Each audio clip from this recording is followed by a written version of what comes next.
review into, would you mind keeping that open until it gets noisy, a little further? I mean, thanks. Into Senate Finance with this as well, with yours. That's perfect. And hopefully we can all just say this is, we're all support. Is your name? Yes, I did it for the one hours. Senate Finance hearing amendments? They are. So according to the pro tem's office, they, not at this moment. But they're going, I thought Senator Watson was coming here. Now she's saying she's going to, I'm hearing she's gonna go to finance. And Senator Hewlett, we're gonna have you go to finance also.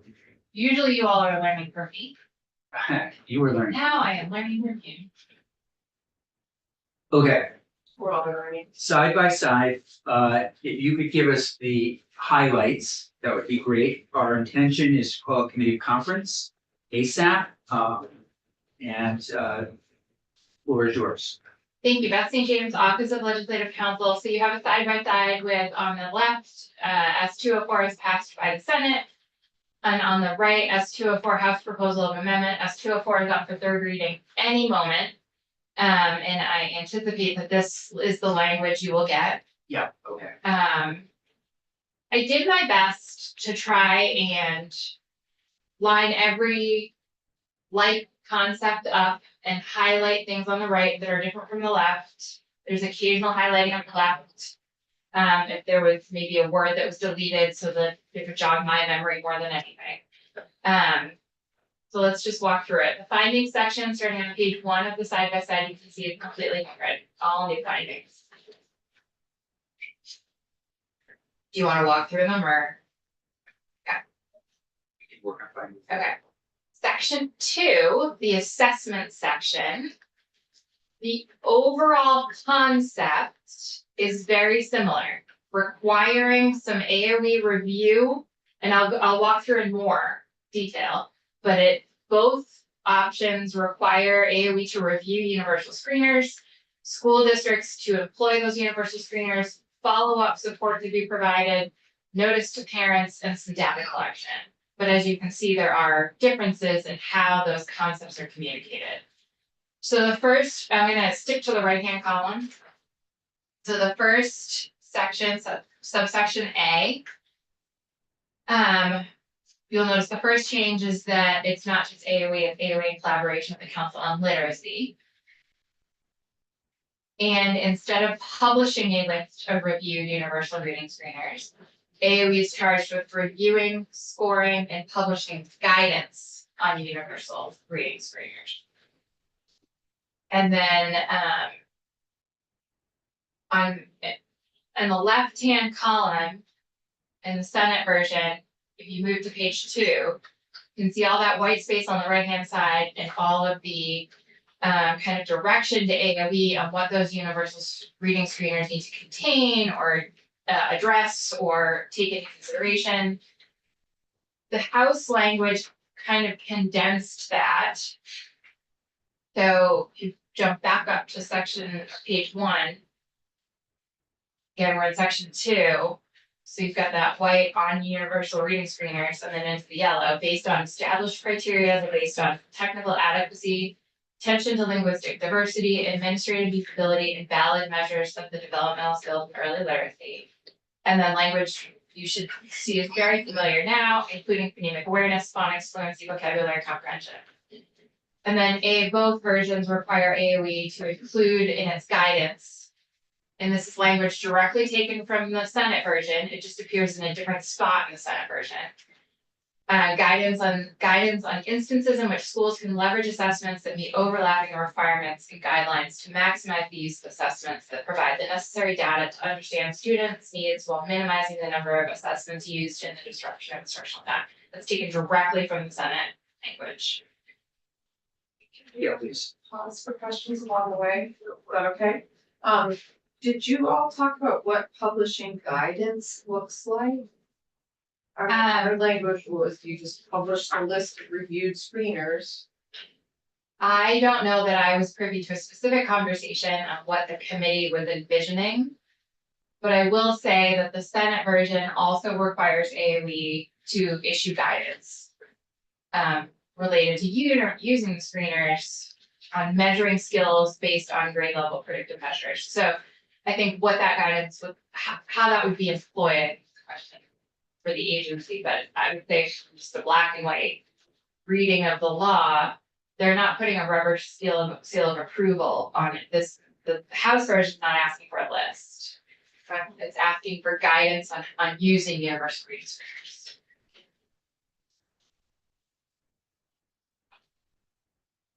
And then if we go all the way down to page 3.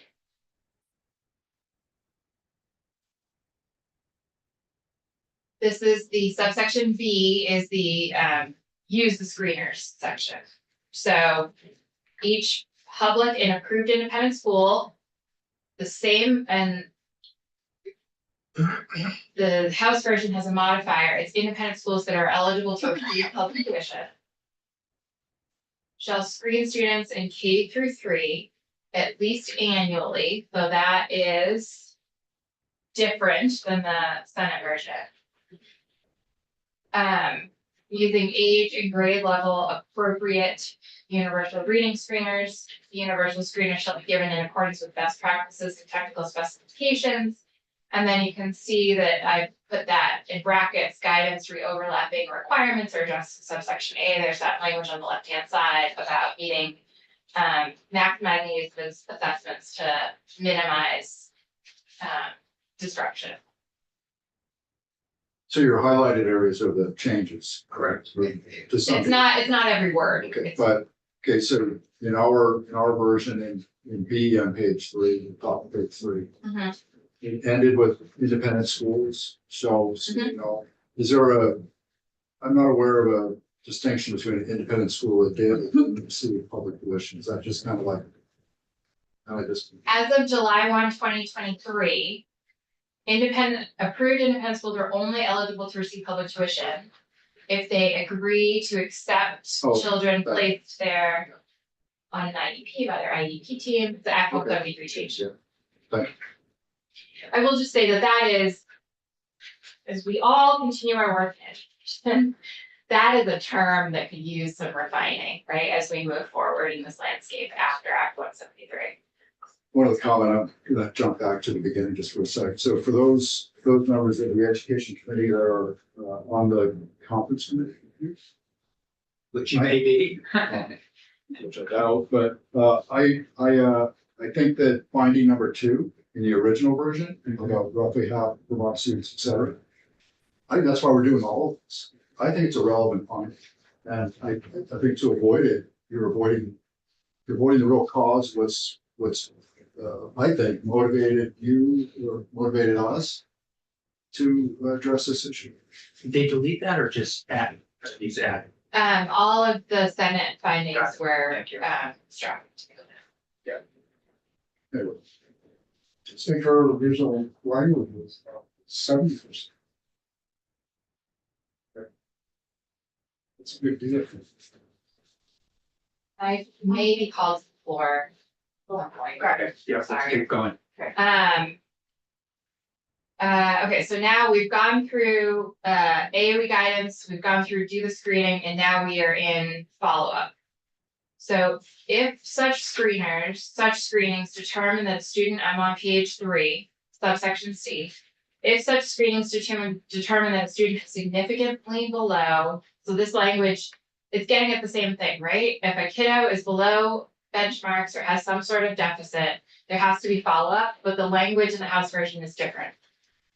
So, and not just different, it is asking for different, you're measuring student performance against different concepts. So the House version is asking that if a student is significantly below relevant benchmarks, as determined by the screener's guidelines for age level or grade level technical development and civic literacy skills, school shall determine which actions within the general education program will meet the student's needs, including differentiated or supplementary evidence-based reading instruction and ongoing monitoring progress. Still have a 30-day calendar requirement to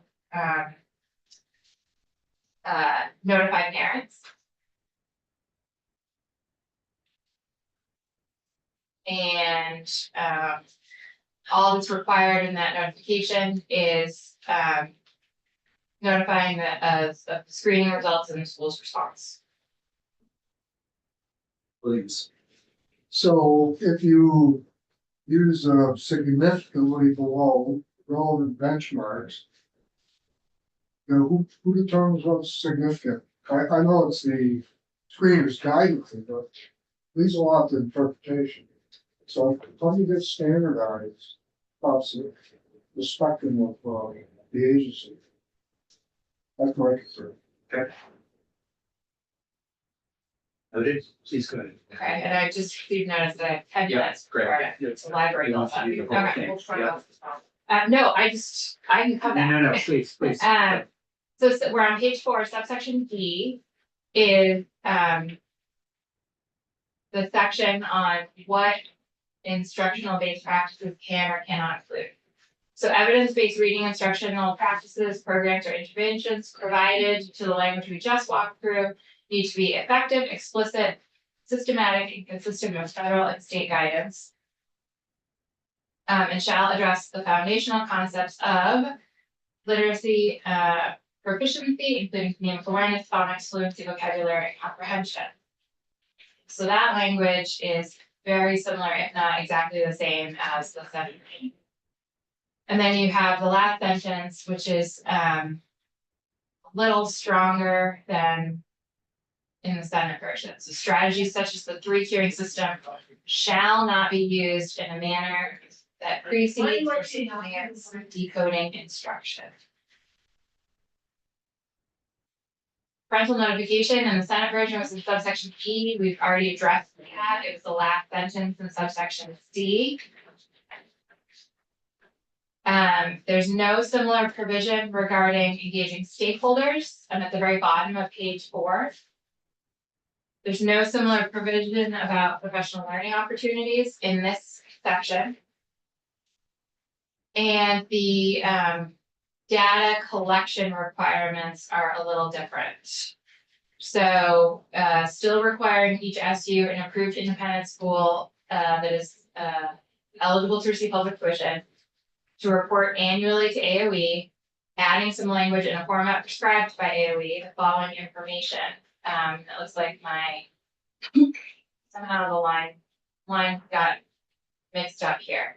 So the number and percentage of students, that's the same. Universal reading screeners utilize that same. And then on the Senate side, numbers 3 and 4 were struck. So it's only, the House is saying only getting 1 and 2. What page you on? Gosh.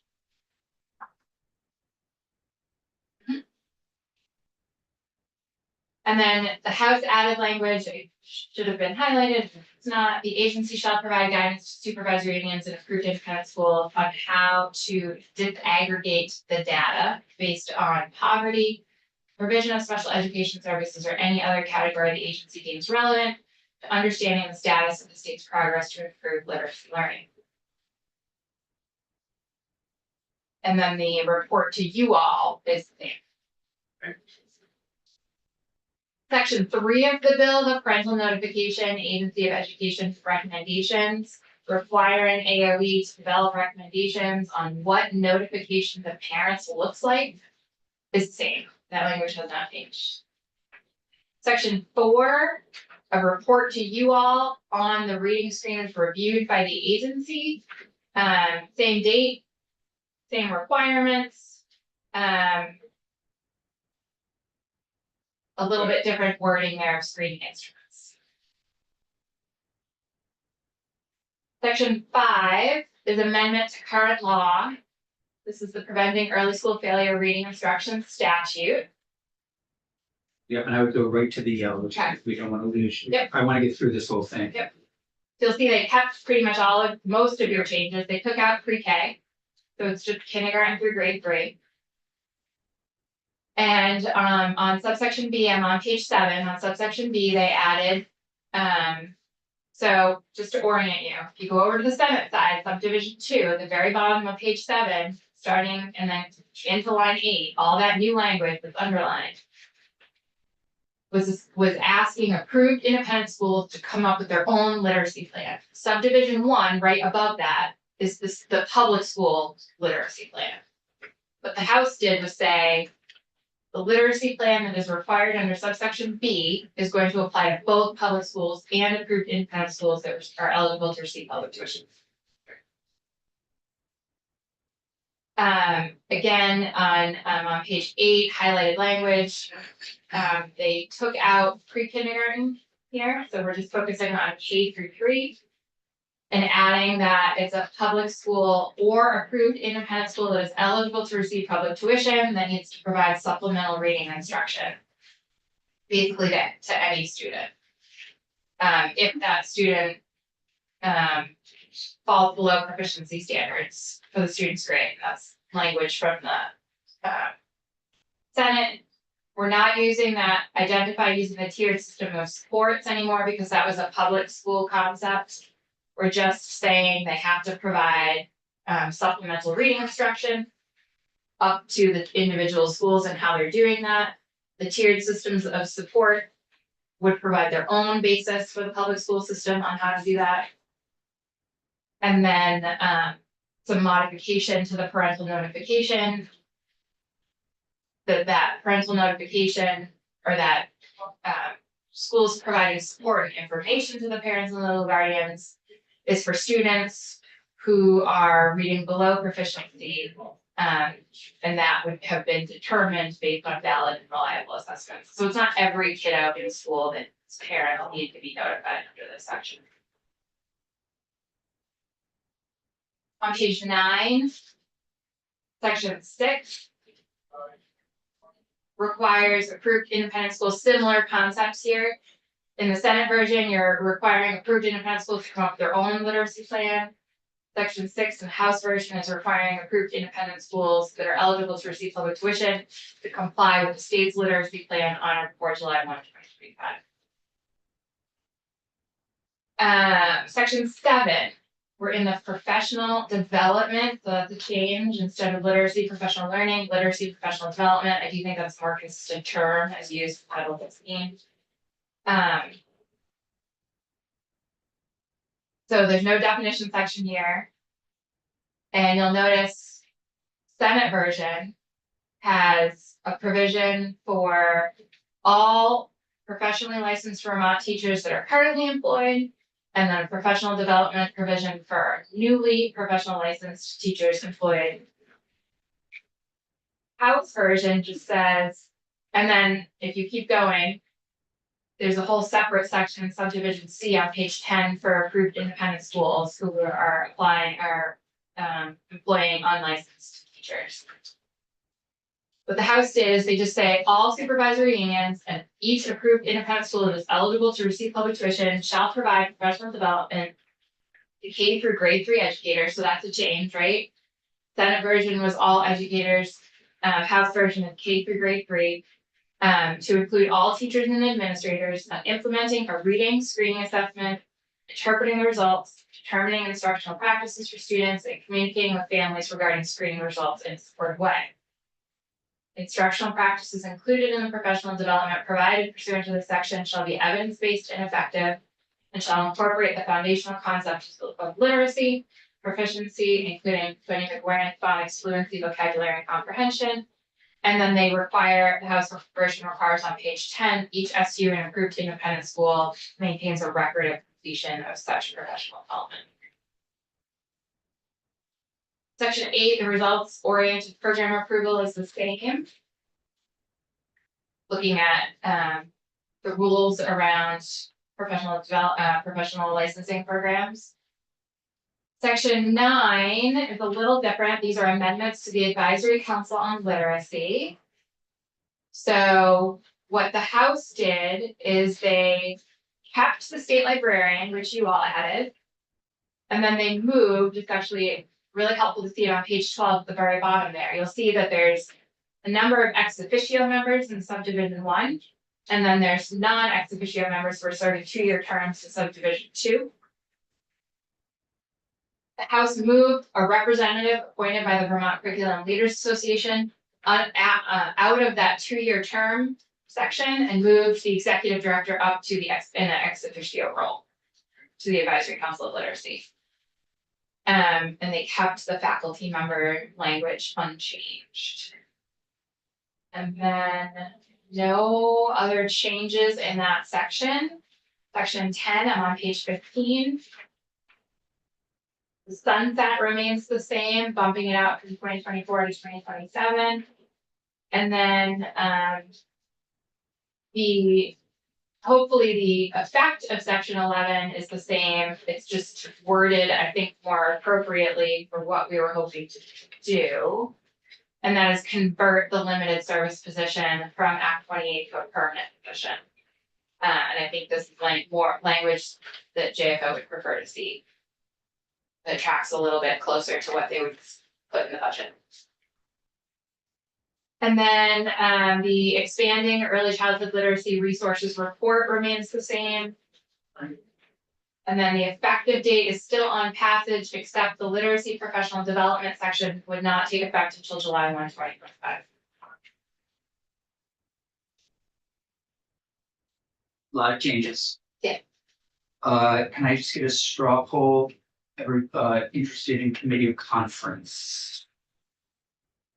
Okay, 5-0-6. So we'll go to a committee of conference. We'll hammer this out. Senator Gulick, I don't mean to put you on the spot. We're getting so many emails about the queuing. Yeah. Can you say something about that? In St. James, I think, go ahead. Floor has changed. Okay, Oh, so if you don't mind sticking around, because I'm gonna have Senator Gulick go next to talk a little bit about her amendment. Yeah. I'm just hearing emails that just want it not. Yeah, but then I'm getting some They that don't are want to I'm mention. not quite understanding. So if you could just tell us a little bit about what you see as the concern and a possible solution, that would be great. I will be honest, I've not read a lot of the emails, and because I've been bombarded by Yeah. a bunch of other things. Okay. But I think, that as far as I'm concerned, I liked our language around pre-queuing, and I actually thought it was stronger than the House version, which ours said public and approved independent schools shall not use instructional strategies that do not have an evidence base, such as the pre-queuing system. So basically, there's a moratorium on non-evidence-based literacy instruction. And they sort of call out pre-queuing as an example of that. And I see that the House version says strategies such as pre-queuing system shall not be used in a manner that precedes or supplants decoding instruction. But it can still be used, just not as a precedent or as a supplantant of a decoding instruction. So I prefer our language. Okay. And we can hammer that out once we know the committee comes. Did this leave our committee 5-0? So unanimous. So I don't remember, but I cleaned up. And then, okay, so we'll talk to the pro tem about, and Senator Kitchell about the committee conference, which hopefully we'll schedule tomorrow and hammer out details. Do you mind if I pass it on to you for your amendment? Oh, no, I don't Yeah, mind at okay. all, yeah. I mean, nothing is completely crystal clear to me. I don't know how you guys are all feeling, but to me, what's happening with the yield bill and the Commission on Future of Public Education isn't 100% clear. I just keep hearing bits and pieces that things are happening. And so as sort of a cautionary move, I decided to enlist our ledge council to put together an amendment that just basically would reinstate the language that we came up with in here. So, because I honestly think decoupling the financial piece from the vision structural policy piece is not a good idea. I think they all coexist. And I even, I went back through our bill and it's like, there's so much of the work of this committee that touches money, like a lot of it does. Everything from the number of schools that we have, the number of districts we have, post-secondary opportunities, tuition, it's just a lot of it touches money. And so to me, it just seems like we should stick with the plan of going forward with this commission. I also noted that in section D, the commission shall explore the efficacy and potential equity gains of changes to the education funding system, including graded up educational opportunities. So there's actually, it's a charge in the bill that financing of education will be looked at. So So you took our what else language. did I think? And then, of course, yeah, additional considerations, which means you can do any other work if you want. But yeah, I just took our language and The language that we sent down to them saying this was our language, and you put it into an amendment. So I've only followed their work a little bit, so are you saying what they did, we could go? Is it, it made me say, James knows, did they pull the financial pieces out of our bill? I did hear that they had created a new section 1, and then our section was section 2. Can you help us out? And I know it's all still in play. Yes, again, that's St. James Office of Legislative Counsel. Your Senate Committee on Finance looked at a individual amendment. So the Finance Committee voted out H 887 Friday night, making no changes to section 1. So that means not incorporating nor changes. There were some changes to the tax pieces. Yeah. And then it went to appropriations, and appropriations did not make any changes. But Senate Finance this morning walked through an individual floor amendment that I believe some amount of members in that committee have or will sign on to, that would take your recommendations for section 1 and make it a new section 1C. Okay. They've created a new, that proposed amendment creates a new section 1, which is a education finance study committee for the summer, a legislative study committee.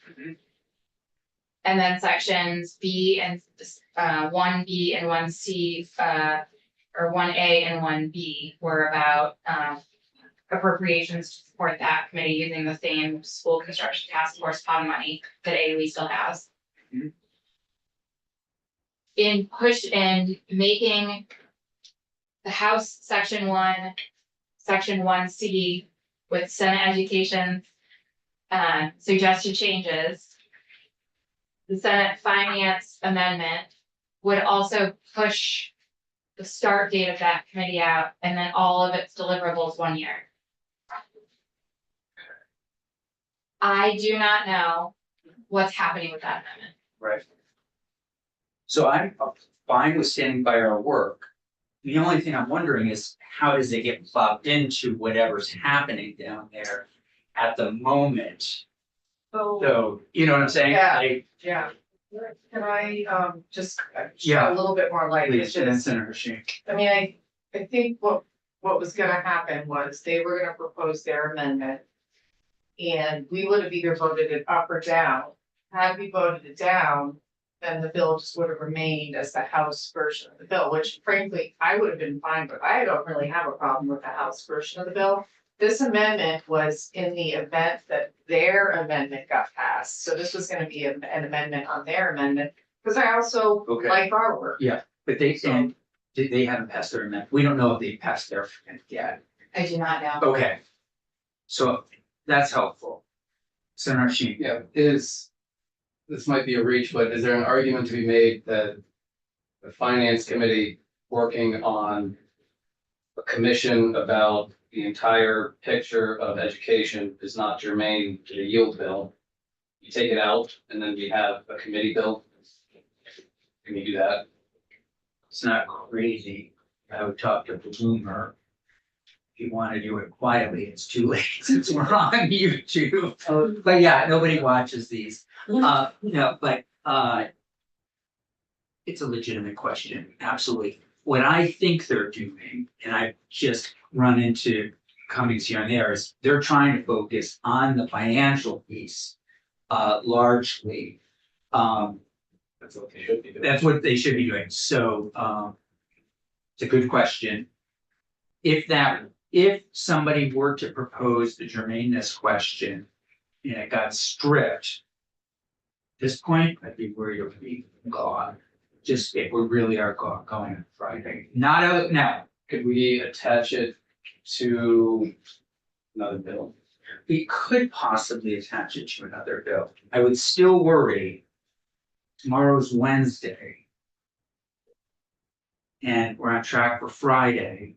Well, here's the other thing. It would depend on whether or not President Pro Tem liked your move. That would be the other piece of it. And I have not talked to him about this in depth, only that they were what I know from Cummings, which is they're doing some financial stuff. And what I know from you is that they've changed over the year, but I don't know 100%.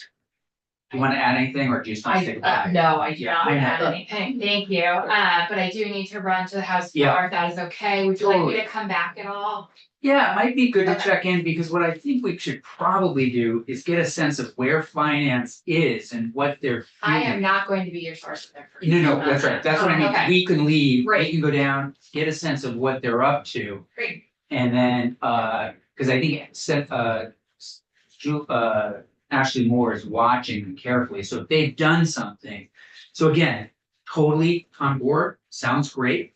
I just would wait to see how it gets dropped and when. Yeah, Because if we vote on it now, I just don't know what it replaces. right. So I would see what they end up with, Mhm. then do it. And then you might get all members on or not, however you want to do it. But I'd see what's going on down there first. Yes. That's my gut, yeah.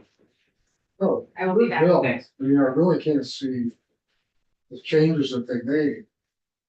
That they worked with, they're really that significant. Are you talking about yield or literacy? Letters, Literacy, yeah, so, yeah, so we're gonna do a committee conference on that and we'll represent our work. Yeah. And hopefully literally meet and finish it tomorrow, cause I don't want to lose literacy, and send it back to them. And in terms of the yields, I just feel strongly that, I understand that Senate Finance wants to do something about our property taxes, I agree. And they can still do that. Wholeheartedly, Yeah, they yeah. can still do it. Yeah.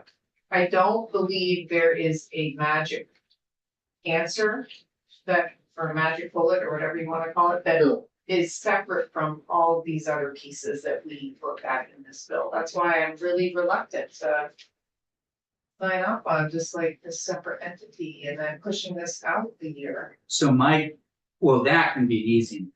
If you're saying that, if you don't want to push it out a year, well, that can be a quick one line amendment.